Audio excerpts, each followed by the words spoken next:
My family excluded me from the Hawaii Christmas trip at my sister's request. So I kicked her and her husband out of my house where they lived rent-free and ignored my parents' phone calls. Now they are begging me. It was a warm evening in July when I drove up to my parents' house for summer break. After 3 years of college, these visits had fallen into a predictable pattern: Mom's overenthusiastic hugs, Dad's awkward pats on the back, and endless questions about my studies that never quite masked their disinterest. "Maya, honey," Mom called from the porch. "You're just in time for dinner. And guess who's coming over?" I didn't need to guess. Jennifer, my older sister, and her husband Tom had made it their habit to drop by whenever I was home, as if they needed to remind everyone of their success story. Sure enough, 2 hours later, we were all seated around the dining table. Mom had pulled out her special occasion tablecloth, the one with the delicate lace trim that only saw daylight when Jennifer visited. "So," Jennifer announced, setting down her fork with that theatrical flair she'd perfected over the years. "Tom and I have been thinking. We should all go to Hawaii for Christmas." Mom literally clapped her hands like an excited schoolgirl. "Oh, that would be wonderful." Dad beamed with pride. "What a fantastic idea, sweetheart." Then Jennifer turned to me, that familiar mocking smile playing on her lips. "Maya, do you think you can afford it? Or should Big Sister help you out?" I felt my cheeks burn but kept my voice steady. "I can manage my own expenses, thanks." "Are you sure?" Jennifer raised an eyebrow. "Because we're looking at about $3,000 per person for flights and hotel." I almost choked on my water. $3,000. That was more than all my savings combined, and I was only making minimum wage at my part-time jobs. But I'd rather eat ramen for the next 6 months than accept Jennifer's charity. "I said I'll manage," I repeated firmly. Jennifer shrugged and turned back to our parents. "Well, anyway, the restaurant is doing amazing. We just hired a new sous chef from Italy. Can you believe it? Authentic Italian cuisine right here in our town." "You're so entrepreneurial, dear," Mom gushed. "Maya, you should really take notes from your sister about business sense." "Yes, Maya," Jennifer chimed in. "Maybe you could even work for me someday." Sitting at that dinner table, watching my parents fawn over Jennifer's Hawaii plans, I felt like I was 10 again. Nothing had changed. The same eager nods from Mom, the same proud smile on Dad's face, the same feeling of being invisible. Jennifer was still their golden child, just as she'd been since we were kids. 5 years between us might as well have been 50 for all the difference it made in how our parents saw us. They never said it outright, but their actions spoke volumes. Jennifer was the one they believed in, the one they were sure would make something of herself. "Hey, remember when Jennifer won the school business competition in 10th grade? Dad would often reminisce. We knew right then she had that entrepreneurial spirit. The funny thing is they weren't cruel about it. They never deliberately hurt me or put me down. They just forgot I was there sometimes, like I was a background character in the Jennifer show. They'd remember to ask about my grades or if I needed anything, but their eyes would always drift back to Jennifer, waiting for her next achievement to celebrate. Thank God for Grandpa Joe. He lived in that big old house, the one with the wraparound porch and the creaky swing. He was the only one who seemed to have enough love for both of us. A successful businessman himself, he'd promised early on to pay for both our college educations. When Jennifer left for college, I was 13 at the time, I thought things would change. Finally, I'd get my chance to be the daughter in the spotlight. Boy, was I wrong. Jennifer just called. Mom would burst into my room, practically vibrating with excitement. "She's joined the debate team. We should drive up this weekend to see Jennifer. Dad would suggest a breakfast. We can take her some money for expenses." They'd spend hours on Skype with her, the laptop perched on the kitchen counter while they cooked dinner, Jennifer's voice filling our house even in her absence. Meanwhile, I'd slip out the back door and head to Grandpa's house. Those afternoons at Grandpa's became my sanctuary. We had our own little routine that felt more like home than my actual home ever did. We'd settle into his worn leather couch, a tub of mint chocolate chip ice cream between us, and watch old movies on his ancient TV. "You know what's great about Casablanca, Maya?" he'd say, pausing the movie. "It's not about the obvious hero. It's about the quiet one who does the right thing when nobody's watching." Other days, we'd order a pepperoni pizza, and he'd tell me stories about his own childhood while we played chess. He taught me how to fish too, taking me out on weekends to the lake behind his house. "The thing about fishing," he'd say as he helped me bait my hook, "is that the best fish aren't always the ones making the biggest splash. Sometimes it's the quiet ones, swimming deep, that turn out to be the most special." I'd sit there in his little fishing boat, watching the sunlight sparkle on the water, and feel like maybe, just maybe, I didn't need to be the favorite to be loved. Grandpa had a way of making me feel seen without making a big production out of it. "Want to watch Roman Holiday again?" he'd ask after a long day of fishing. "I bought those chocolate cookies you like." Those moments weren't grand or flashy like Jennifer's achievements. They were quiet, simple, and real. While my parents were driving across state lines to deliver spending money to Jennifer, I was learning how to play poker with Grandpa using M&M's chips. 5 years passed in a blur of family dinners and achievements, all Jennifer's of course. She graduated college with honors, landed a job at a prestigious firm, and started dating Tom, who my parents immediately declared was perfect for her.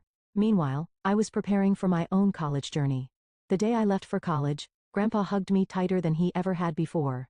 His embrace felt different somehow, more urgent, more final. "I love you so much, Maya," he whispered in my ear. "Never forget that." I laughed it off at the time. "Grandpa, you're acting like we'll never see each other again. I'll be home for Thanksgiving." He just smiled that gentle smile of his and patted my cheek. "Just remember what I said, kiddo." 2 months into my freshman year, Mom called. Her voice was breaking as she told me Grandpa had died in his sleep. The world stopped spinning for a moment. I sat there on my dorm room bed, phone pressed to my ear, unable to process the words. The funeral was on a crest-bottom day. After the service, we all gathered in Grandpa's attorney's office for the reading of the will. Jennifer sat primly in her designer black dress, while I fidgeted in the scratchy department store one I bought last minute. To my daughter Sarah, the attorney read, "I leave the sum of $50,000. Mom nodded, squeezing Dad's hand. To my granddaughter Jennifer, I leave the sum of $300,000. Jennifer's face lit up. She immediately turned to Tom, who'd been hovering by her side throughout the funeral. "Baby, we can have that dream wedding now, and still have enough to start our restaurant." And to my granddaughter Maya, the attorney continued, "I leave my house on Maple Street, including all its contents and the surrounding property." The room went quiet for a moment before Jennifer burst out laughing. "Oh my God, Maya got the old house? That's hilarious." She wiped tears of mirth from her eyes. "Don't worry, sis, maybe you can sell it and buy yourself something nice. Though, I doubt anyone would want that creaky old place." "Jennifer?" Mom scolded half-heartedly, but she was already smiling at her elder daughter's plans. "We'll have the wedding in spring," Jennifer announced, completely taking over the somber moment. "Tom and I already have the perfect business plan for an authentic Italian restaurant. This is exactly the capital we needed." True to her word, Jennifer threw herself into wedding planning. It was a spectacular affair: white doves, ice sculptures, a 5-tier cake, and what felt like half the town in attendance. I stood next to her in a bridesmaid dress she'd chosen, watching her marry Tom in what Mom called the social event of the season. Before the honeymoon tan had even faded, Jennifer and Tom opened their restaurant. They called it Bella Vita, beautiful life. The local paper did a feature on them, praising the young entrepreneurs for bringing authentic Italian cuisine to our small town. Mom and Dad framed the article and hung it in their living room. Meanwhile, I tried to figure out what to do with my inheritance. The property taxes weren't insignificant, and maintaining that big old house wouldn't be cheap. After running the numbers one weekend, I thought I'd found a solution. At the next family dinner, I decided to bring it up. "I've been thinking about the house," I said, trying to sound confident, as I pushed my green beans around the plate. "Since I'm at college most of the year, I could rent it out. That would help cover the taxes and maintenance." The silence that followed made me look up. Mom and Jennifer were exchanging one of their looks, the kind that had always meant trouble for me growing up. Jennifer's husband Tom suddenly became very interested in his mashed potatoes. "Oh honey," Mom said in that patronizing tone she reserved for when she thought I was being particularly dense. "Why would you want to rent to strangers when your sister and Tom need a place to live?" I blinked. "What?" Jennifer set down her wine glass with a delicate clink. "Well, it makes perfect sense, doesn't it? Tom and I could use the extra space, especially now that we're running the restaurant. And, obviously, you're not going to charge rent from your own sister. I mean, that would be ridiculous. Right, Mom? Of course it would." Mom agreed immediately. Family helps family. And just like that, they turned back to their previous conversation about the restaurant's new wine list. Dad nodded along, Jennifer gestured animatedly about some expensive Chianti she'd imported, and Tom finally looked up from his potatoes to join in. I sat there, fork suspended halfway to my mouth, as the reality of what had just happened sank in. I could protest, of course. I could point out that it was my house, my inheritance, my decision. I could remind them that Jennifer and Tom had just gotten a huge sum of money from Grandpa's will, while I got, well, apparently nothing now. But I knew it wouldn't make any difference. They'd look at me with that mixture of disappointment and annoyance they always did when I didn't go along with their plans. Mom would sigh and remind me about family loyalty. Jennifer would make subtle jabs about my selfishness for weeks. Dad would give me that look, the one that said I was making things difficult for no good reason. So I did what I'd always done. I swallowed my protests along with my now cold green beans and stayed quiet. The next weekend, Jennifer and Tom moved into my house. She sent me pictures of how they were updating the place. Grandpa's old leather chair replaced by some modern monstrosity, his beloved fishing photos taken down to make room for framed reviews of their restaurant. While I studied for midterms in my cramped dorm room, my sister and her husband lived rent-free in my house. Every time I came home for breaks, I had to ask permission to visit what was legally my own property. Let's get back to the present. After that summer dinner, I threw myself into work with renewed determination. Between morning shifts at the campus cafe and evening hours at the study library, I barely had time to breathe. But every time I felt like giving up, I'd think about Hawaii and push myself to pick up an extra shift. When Jennifer called in late November, I had the money ready. $3,000, nearly every penny I'd earned over the past few months. Send it today, she instructed. I need to finalize the bookings. I transferred the money immediately, my hands shaking with excitement as I clicked send on the banking app. That weekend, I treated myself to a new swimsuit. Nothing fancy, just a simple blue one-piece on sale. My friend Lisa let me borrow her good suitcase, the one with the wheels that actually worked. December 23rd arrived crisp and cold. I showed up at my parents' house with my borrowed suitcase and new swimsuit, practically buzzing with excitement. But something felt off. Mom barely met my eyes when she hugged me, and Dad kept clearing his throat the way he did when he was uncomfortable. Then, Jennifer and Tom arrived. The moment they walked in, I knew something was wrong. Jennifer had that look on her face, the same one she'd worn when she told me she'd be living in my house rent-free. Mom and Jennifer exchanged glances that made my stomach twist. We sat down to dinner, and for a few minutes, there was only the sound of forks against plates. Then Jennifer set down her wine glass and cleared her throat. We need to discuss something, she announced. The restaurant, well, we've hit a rough patch. The numbers aren't what we projected. Mom reached over and squeezed her hands supportively. I noticed she already knew what was coming. We've had to make some tough decisions, Jennifer continued, her voice dripping with fake regret. We've had to cut some expenses, including our contribution to the Hawaii trip budget. My fork froze halfway to my mouth. So, she went on, gesturing between herself, Tom, and our parents. We've all discussed it, and we think the best solution is for Maya to sit this one out. The room started spinning. But I already paid my share, I managed to say. Yes. Well, Jennifer smiled that condescending smile I knew so well, that money will help cover the rest of our expenses. We couldn't possibly cancel on everyone, and Tom and I never even had a proper honeymoon because we went straight into the restaurant business. I looked at Mom and Dad, waiting for them to say something, to object to this insanity. But they just sat there, Mom still patting Jennifer's hand, Dad studying his plate as if it held the secrets of the universe. I paid my share, I said again, my voice shaking. $3,000. That was all my savings. Maya, Mom snapped, her tone sharp enough to make me flinch. Family helps family. Jennifer and Tom are going through a difficult time with the restaurant. The least you can do is be understanding. Understanding? I whispered. Yes, understanding. Besides, someone needs to watch the house while we're gone. Mom turned back to Jennifer. Now, about the hotel arrangements. I stood up so abruptly my chair scraped against the floor. Nobody even looked up. I climbed the stairs to my old bedroom, the sounds of their cheerful conversation floating up behind me. They continued chatting and laughing as if they hadn't just stolen my money and crushed my dreams.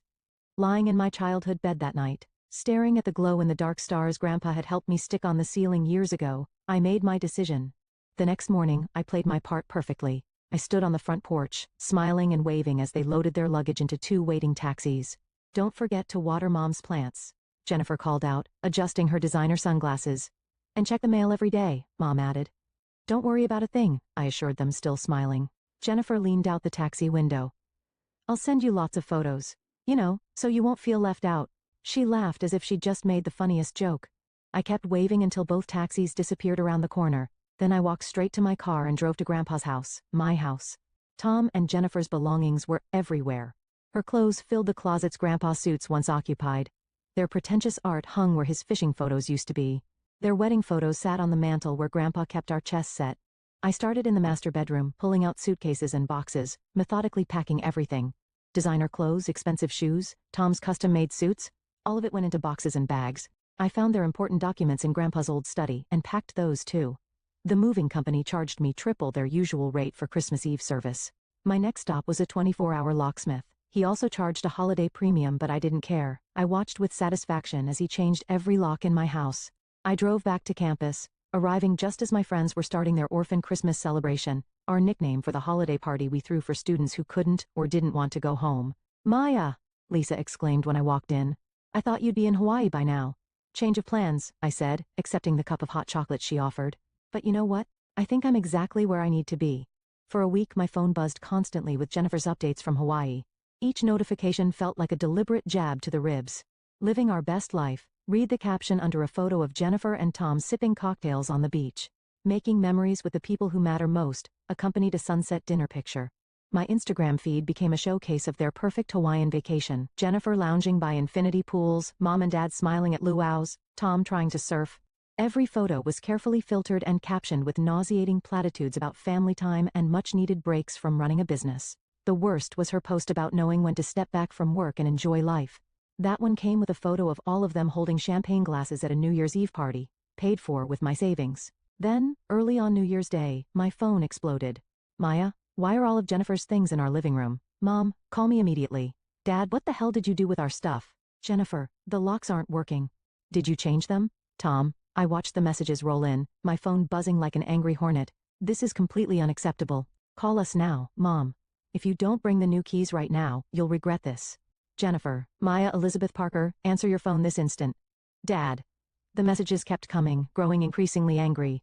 Words like ungrateful, selfish, and spiteful filled my screen. Jennifer's texts became particularly colorful, peppered with accusations about betraying family and ruining their lives. How dare you throw your own sister out on the street, after everything we've done for you? Mom, you're just jealous because we got to go to Hawaii and you didn't. Jennifer, this is the most selfish thing you've ever done, Dad. My phone showed 47 missed calls and over 100 messages by mid-morning. I read each one, letting their words wash over me without response. With each angry message, I felt lighter, freer. They could rage and threaten all they wanted. I wasn't that compliant little girl anymore. I put my phone on silent and went to get breakfast with my friends, leaving their messages unread and their calls unanswered. For the first time in my life, I didn't feel compelled to explain or justify myself to them. By evening, my phone showed over 200 missed calls. The constant buzzing had become white noise. But when Mom's name flashed across my screen for the 201st time, I finally answered. How dare you? Mom's voice exploded through the speaker before I could even say hello. Do you have any idea what you've put your sister through, Maya? Dad's voice joined in from another extension. This behavior is completely unacceptable. I sat cross-legged on my dorm room bed, surprisingly calm. Is it? Like taking my $3,000 and going to Hawaii without me was acceptable? That was different. Mom spluttered. The restaurant. No.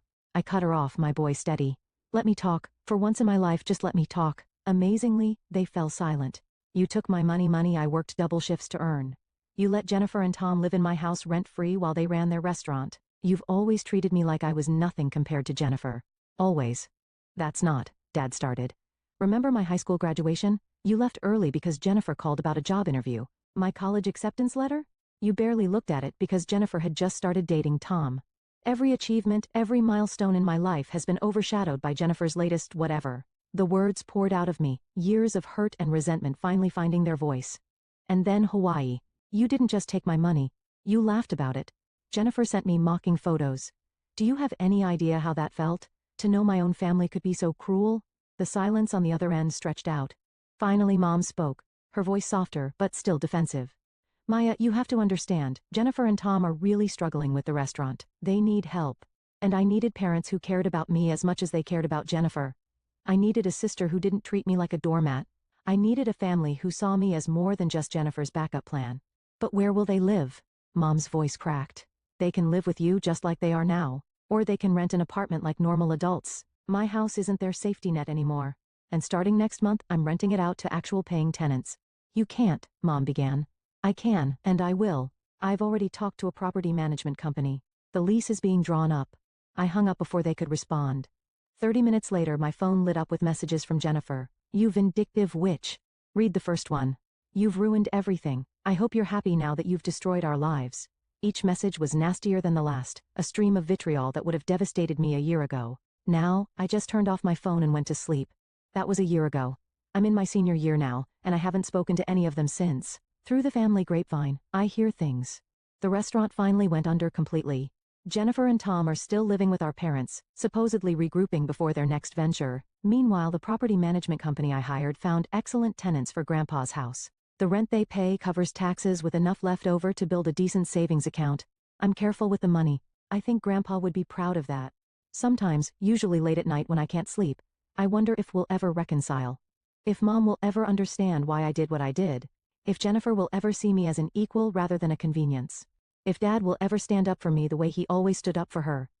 But then I remember that day in Hawaii when they were all drinking champagne with my money, and I realized something.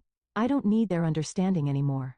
I don't need their approval or their love or their acceptance. What I need, what I finally have, is my self-respect.